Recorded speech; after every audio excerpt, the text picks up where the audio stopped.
성경 알아가기 15번째 시간으로 디모데후서에 대해서 알아보도록 하겠습니다.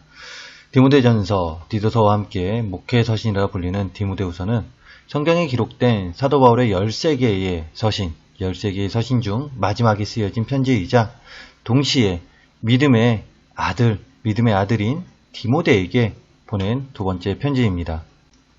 그렇다면 이렇게 디모데에게 두 번째로 보낸 편지인 디모데후서는 언제 적었을까요? 영상을 잠깐 볼 텐데요.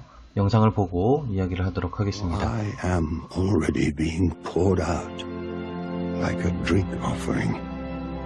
The time of my departure has come. I have fought the good fight.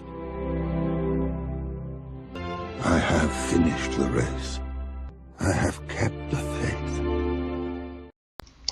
영상에서 나오고 있듯이 디모데후서는 옥에 갇혀있던 바울이 자신의 일생이 거의 끝나가고 있음을 의식하면서 디모데에게 쓴 편지입니다. 그렇기에 디모데후서는 디모데에게 남기는 유언과 같은 편지라고 명할 수 있는데요. 그렇다면 바울은 디모데에게 이 두 번째 편지, 즉 디모데후서를 전해주면서 어떤 메시지를 주려고 하였을까요? 여기에는 세 가지 기록 목적이 있습니다.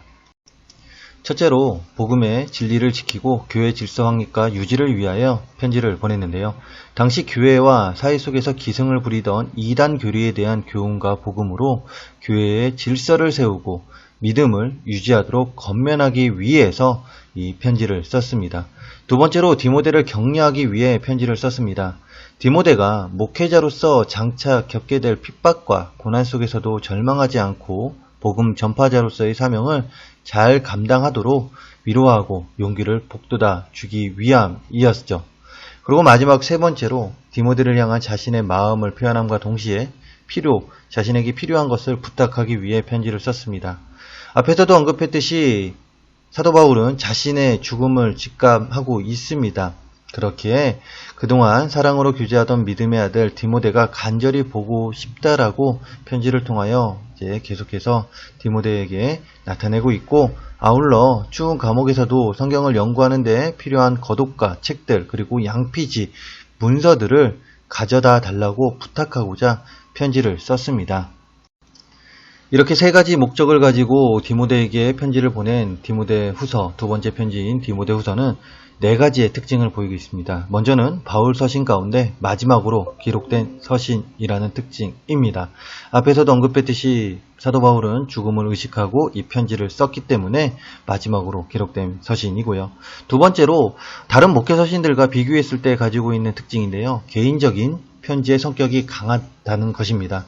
본서에서는 이제 사랑하는 아들 디모데에 대한 개인적인 권면과 격려가 많으며 아울러 자신의 상황과 자신의 간증도 많이 기록하고 있습니다.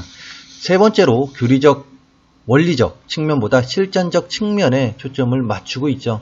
디모데가 겪게 될 핍박과 고난 등을 예고하면서 복음과 함께 고난을 받으라는 구체적인 삶의 모습을 권면하고 있습니다.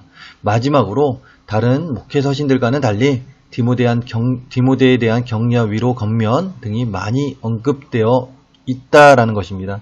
이는 앞에서도 계속 언급했습니다. 바울이 어쩌면 마지막 편지 내지는 만남이 될지 모른다는 착잡한 마음 속에서 디모데에 대한 애틋한 사랑을 전하다 보니 디모데를 위해 수없이 위로하고 권면하는 말들을 디모데후서에 많이 기록하고 있다라는 것이죠. 사도 바울의 13개의 서신 중 마지막에 쓰여진 편지인 디모데후서에 대해서 알아봤습니다. 디모데후서 실천적인 측면에서 참 많은 것을 우리에게 가르쳐주고 있습니다. 목회적인 측면뿐만이 아니라 이 목회적인 측면은 즉 우리들의 삶에 필요한 것들을 가르쳐주고 있죠. 이런 디모데후서 말씀을 통하여 우리가 많은 것들을 배우기를 원하고요. 다음 주에는 디도서에 대해서 알아보도록 하겠습니다.